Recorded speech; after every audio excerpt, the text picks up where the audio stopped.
All right, Alexander, let's talk about the war in the Middle East, in Israel and Gaza.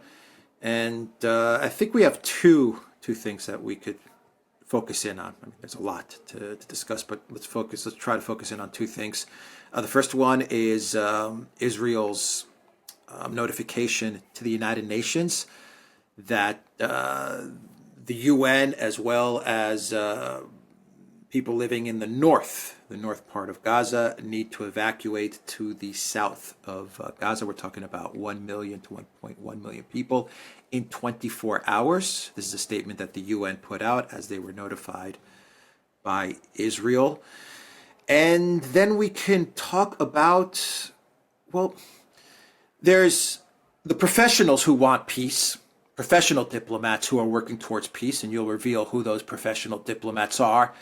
And then we have a whole cascade of EU officials, US officials, foreign ministers from the collective West. I'm thinking Baerbock, and I'm thinking Ursula von der Leyen, and all these people who are not professional diplomats and who are not traveling to Israel in order to find an off-ramp to this conflict. That's my opinion.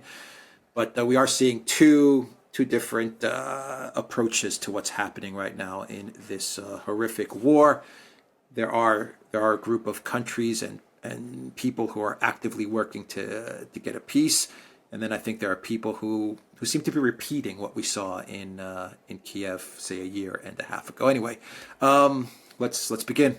Well, this is exactly correct, but I think we should start first of all with the really very, very worrying news from the conflict zone, which is, of course, we've now had this demand from Israel to the UN. Now, the UN said that Israel gave this 24-hour timeline, which is impossible, and the UN has said so. I mean, it is impossible to evacuate 1.1 million people in 24 hours.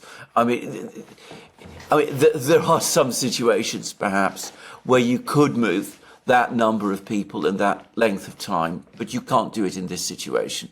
I mean, how is it supposed to be done? I mean, there aren't the vehicles, there aren't the machine, the cars, the trucks, the coaches to move them in that space of time. And of course, where would you put them? I mean, setting up tent cities, providing food, providing water for 1 million people, displaced people. I mean, it's just inconceivable. Now, over the last few minutes, just before we started doing this program, the Israelis appear to have backtracked a little on this. They said that they haven't actually asked that it should be done within 24 hours. Though, of course, the UN said that they had, and I don't see why the UN would have made that up. So I think that was what the UN people must have meant by it. But, I mean, what the UN people said must have been true. But anyway, the Israelis, clearly, they've been told this is impossible. People around the world, presumably, even, the Americans are probably telling them that this is impossible. You've got to back off. And they have backed off to some extent. But they are still demanding that these people should leave.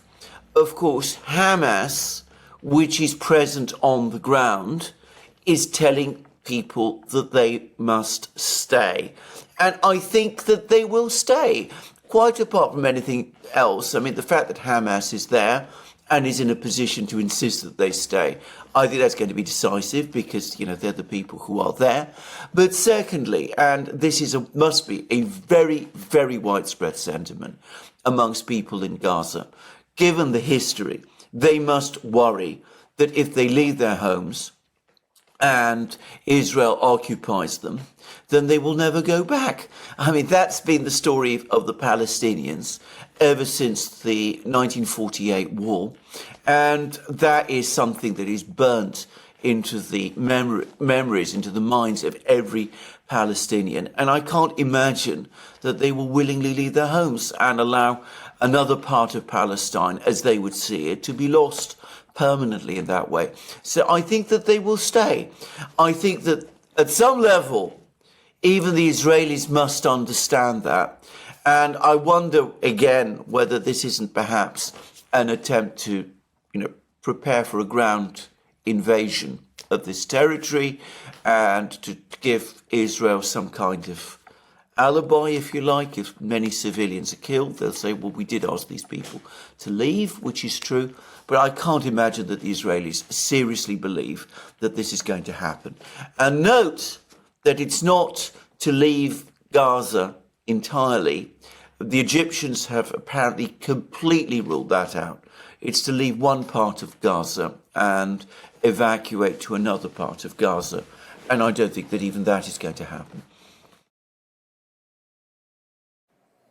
Okay, so let's talk about the diplomacy part of all of this then. How about the trips by Austin, Ursula, Blinken, Foreign Minister of Germany, Annalena Baerbock, Foreign Minister of Canada, Foreign Minister of Italy? They're all piling into Tel Aviv and to Israel to give support to Israel. And then on the other side, you have BRICS. Yes. I mean, there's a fundamental difference, and you're absolutely correct in putting your finger on it. I mean, we're on the brink now of a major Israeli operation. I mean, you know, it could be a ground operation, it could be a bombing war, it could be something like that. And there's been some reports that the United States has told Israel to, you know, slow down, think about what they're going to do, be careful. And it could be that that was where this demand that people leave northern Gaza came from, that it was basically an attempt to respond to that request from the United States. But overall, what we're seeing is all of these people, they're going to Israel, they're giving what seems to be unqualified support. There's no real sign that they're engaging anymore in any real attempts to look for a longer-term sustainable solution to this, an attempt that will both secure Israel, protect Israel, and at the same time avoid what is now clearly developing into a humanitarian catastrophe in Gaza, which could have colossal repercussions across the Middle East. None of these people seem to have that level of imagination, that degree of political skill, that diplomatic understanding. And if we look at what the US government has been doing, well, we've had multiple conversations between Biden and Netanyahu. We've had Blinken, of course, going to Israel. We've had Lloyd Austin going to Israel.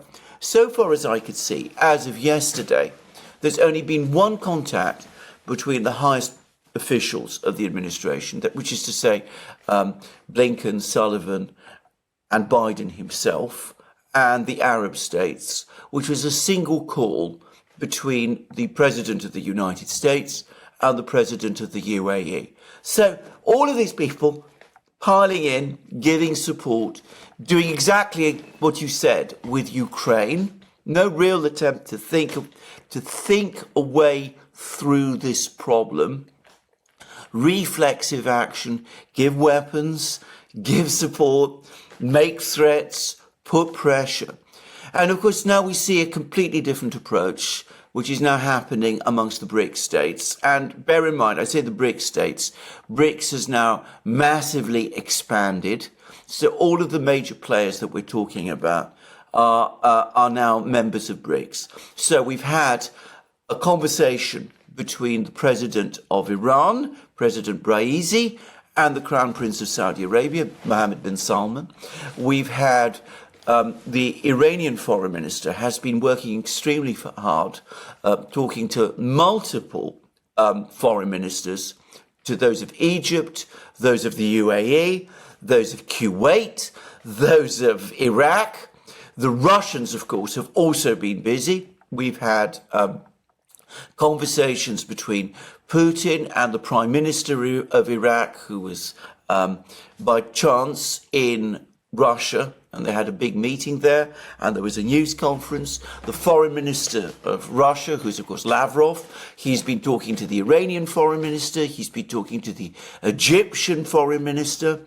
The Saudis and the Russians have been talking on the margins of a big energy conference that has been underway in Moscow.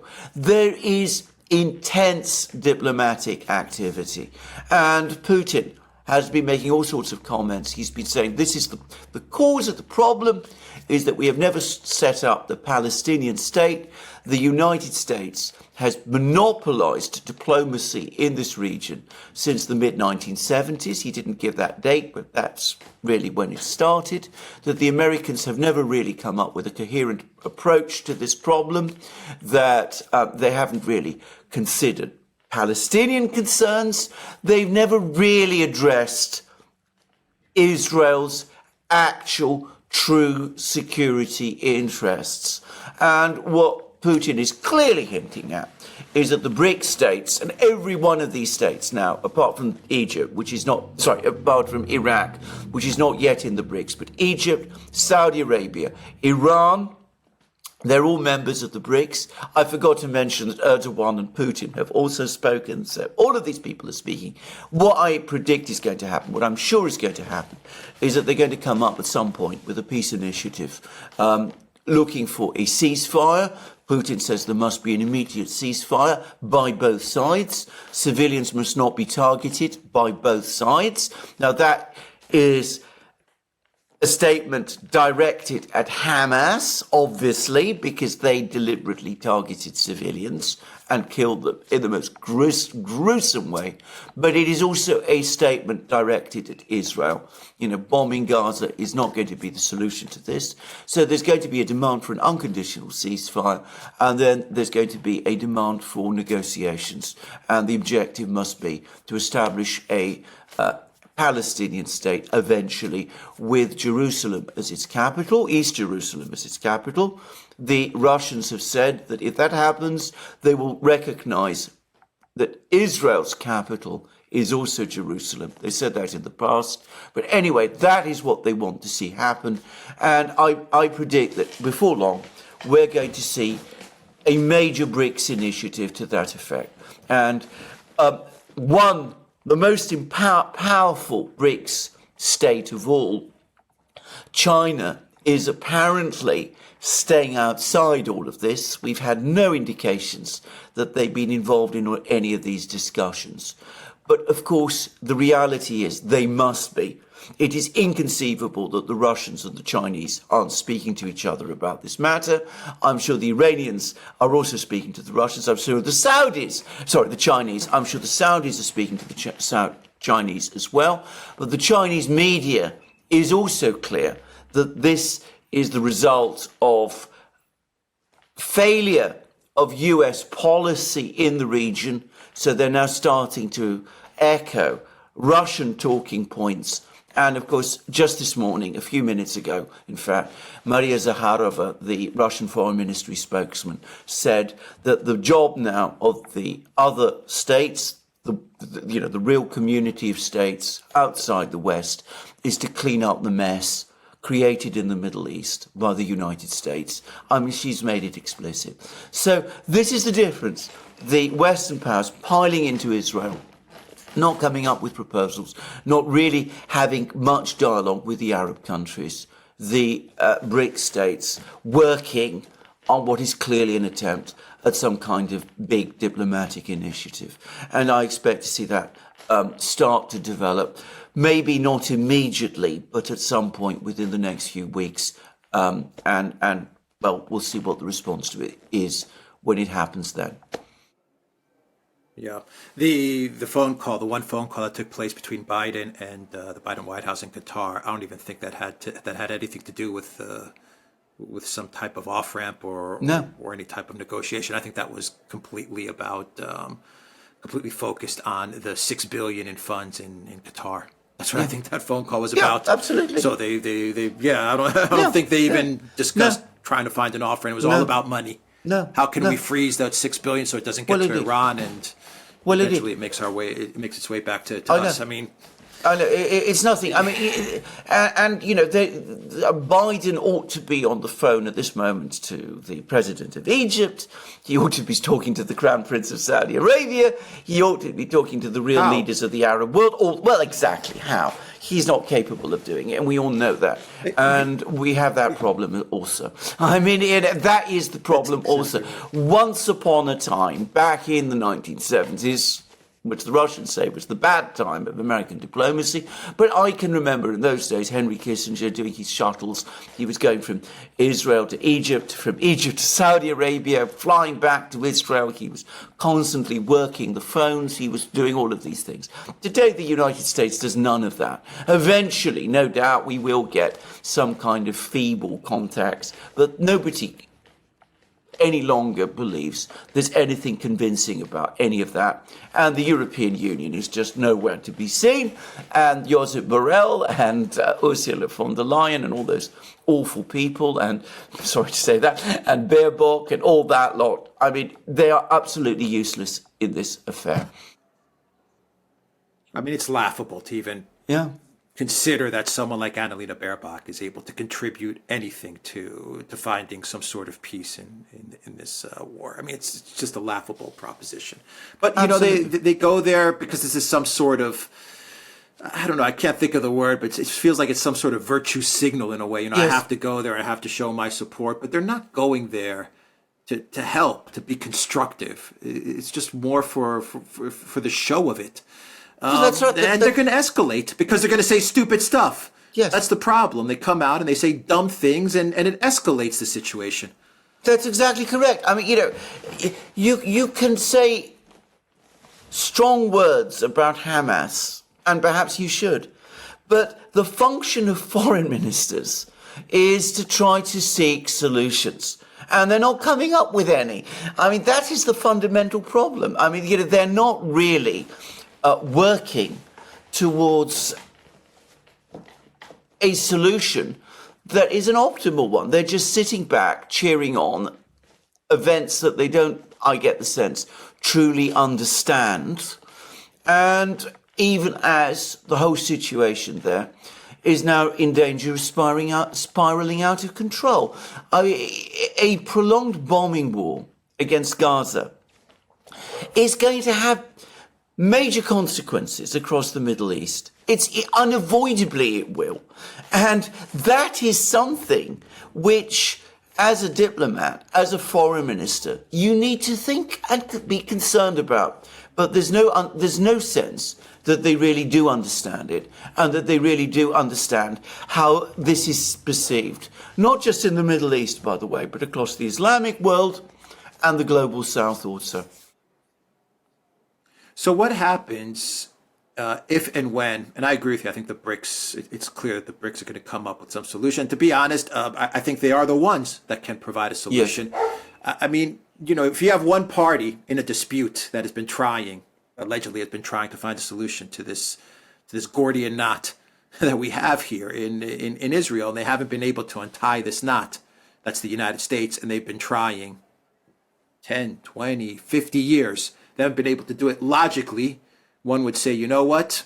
Maybe it's time to get some fresh eyes on this, to get a fresh perspective, to figure this out. But you do have a solution, which is the UN resolutions. I mean, there is a framework in place. It's there. Yes. Someone just has to take the ball and run with it, because it looks like the United States is just not capable of doing it. That's pretty much what Putin was saying. But what happens if you have this BRICS plan, but at the same time, this peace plan, but at the same time, you have this massive bombing campaign or ground operation or both taking place in Gaza? I mean, it degrades the actual plan. I mean, it takes away from the plan, doesn't it? Absolutely. I mean, you put your finger on the absolutely key point, because, of course, they will come up with a plan. That I'm absolutely sure. I mean, it will come probably piecemeal, but, I mean, they will be working on something over the next few weeks. But it's not going to stop this military operation. I mean, that is now, you know, inevitable. There's no way that Putin can call Netanyahu or anyone else in Israel now and persuade him or the Israelis to stop. And why would the Israelis want to stop at the moment, given that, as I said, they have this chorus of, I think, by the way, now I say this carefully, advisedly, false friends encouraging them on. I say false friends because, in my opinion, what is going to happen is not in Israel's interests. That's my view. Anyway, but he's not going to stop at this point. What I think is going to happen is one of two things. Either there will be an Israeli operation in Gaza, and it is completely successful, in which case whatever BRICS plan we have will fall by the wayside because the Israelis won't be interested in it, and the Israelis will have advanced their objectives, and they will have had the support of the West, and that will be one outcome. Or, and I have to say this, I think a far more plausible outcome. Israel gets bogged down in a prolonged military campaign. Eventually, global opinion starts to shift, pressure starts to grow, feeling in the Muslim world starts to intensify, economic problems start to intensify in the West, because this is inevitably going to have an effect on energy prices over time. And we could also start to see major splits within opinion, especially in Europe, and even to some extent in the United States. And then eventually, this thing becomes bogged down, and at that moment, when it becomes clear that this isn't working, that is the moment when the BRICS states will move hard. And what I predict they will do at that point is that they will take their plan to the UN Security Council, and they will dare the United States to veto it. And if the United States vetoes it, then they will take it to the General Assembly. And, that will then start the ball rolling, and we'll start to see world opinion start to line up. And it will begin to become clear that the BRICS stand for most of the global community, and that the West, the United States, is isolated in this issue. Now, I think, and this is actually an important point that Putin made, he said, people in Israel, there are people within the Israeli government who have a better understanding of this than some people in Washington do. You have to decode a little bit of what Putin said, but he said, I've talked with the Israelis many times over many years. I've explained the position to them. I've heard from the Israelis there's more sophisticated understanding of this problem in Israel than there is in Washington or London, and of course definitely in Brussels. And it may be that when that happens, it will be the Israelis themselves, with a very, very complex, diverse political landscape in Israel, who will start to see that going down this route might be the best way forward. But of course the risk is, putting all that possibility aside, except it's only a possibility, is that the United States will find itself isolated and marginalized on what is, for most people around the world, amongst Muslim people who are, 2 billion of them, for most people around the global south, it's the single most important issue politically, geopolitically, in the world today. So that is how I think this thing could play out. Yeah, it would be a major diplomatic defeat for the United States if that's how it plays out. Yeah. Yes. One final question. What do you think about Biden and Netanyahu? They hate each other. Yes. How is that playing into this? No one's really discussed this. I discussed this a little bit in my video. I just kind of thought about it as I was walking around. I said, how does the relationship, the animosity between Biden and Netanyahu play into this? Netanyahu does not like Biden. That's not a secret. And Biden despises Netanyahu. That's not a secret. What's your take? It's going to enormously complicate decision-making, and it's going to increase, eventually, moves by the United States to get Netanyahu out of the Prime Minister's position. That is my own personal view. This is where this is coming. There's already been articles appearing in the British media saying that Netanyahu must go.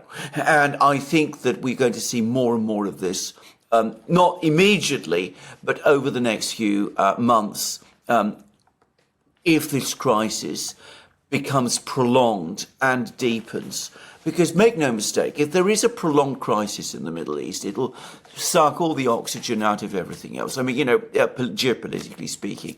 I mean, Ukraine, who cares about that anymore? But the administration, and this is where I think people need to understand this, the administration, the Biden White House, is even less likely to survive a debacle in the Middle East over this issue than it is to survive a debacle in Ukraine. So, I mean, this is a very, very dangerous thing for them.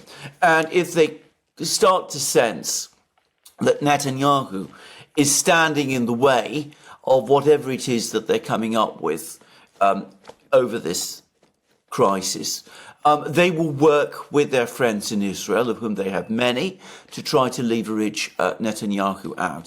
And he will fight back, and he's got plenty of backing in Israel, and we will see, on top of all the other problems, a real clash between the White House and Netanyahu's government in Jerusalem. All right. We will leave it there. Is there anything else that you would like to add to this video? Should we wrap it up? Well, the thing is, I mean, we mustn't overlook the appalling horror and tragedy of all of this, which is going to get worse. I mean, there's going to be some kind of big Israeli military operation in Gaza. I happen to think that the way it's being prepared is a mistake, but I do understand the politics of this within Israel itself. The people who ought to be coming to Israel and giving advice and saying, look, think before you act. What you might do might not be in your best interests, ought to be the Americans and the Europeans, and they're cheerleading this. And when and if this all goes horribly wrong, I'm sorry to say it again, but, Netanyahu, you can blame him all you like, but the responsibility of the Blinkens and the Austins and the Baerbocks and the Ursulas will be greater still, because they're about the only people who could stop this train, and there is no sign that they're trying. Yeah, it just reminds me of Ukraine and Boris Johnson's trips to Kiev. It's just these are the wrong people that you want to have on the ground in Israel at the moment. Baerbock and Ursula and Blinken. These people should be far away. They shouldn't be anywhere close. Yes. To what's happening right now, because they're just not going to find. They're going to make matters worse with their rhetoric. Absolutely. You got to get professionals in there. Well, words are easy. You can go to Jerusalem. You can say all kinds of things. You could talk about as long as it takes. Remember that? Where has that led? You can talk in that kind of way. But if you're a foreign minister and a diplomat, your responsibility goes far beyond that point. I mean, rhetoric which stands in the way of constructive, intelligent responses to problems is an obstacle. It's not a way to a solution. And unfortunately, as you said, all of these people just don't understand that at all. And if you try and explain it to them, they just become angry with you. And at that point, you start to see that they become rude and all those things. So anyway, try and cancel you. Exactly. Yeah. Exactly. But there it is. That's where we are. Right. That's the world today. That's right. All right. TheDuran.locals.com. We are on Rumble, ODYSEE, BitChute, Telegram, Rockfin, and on X. And go to the Duran shop. 20% off. Use the code TheDuran20. Take care.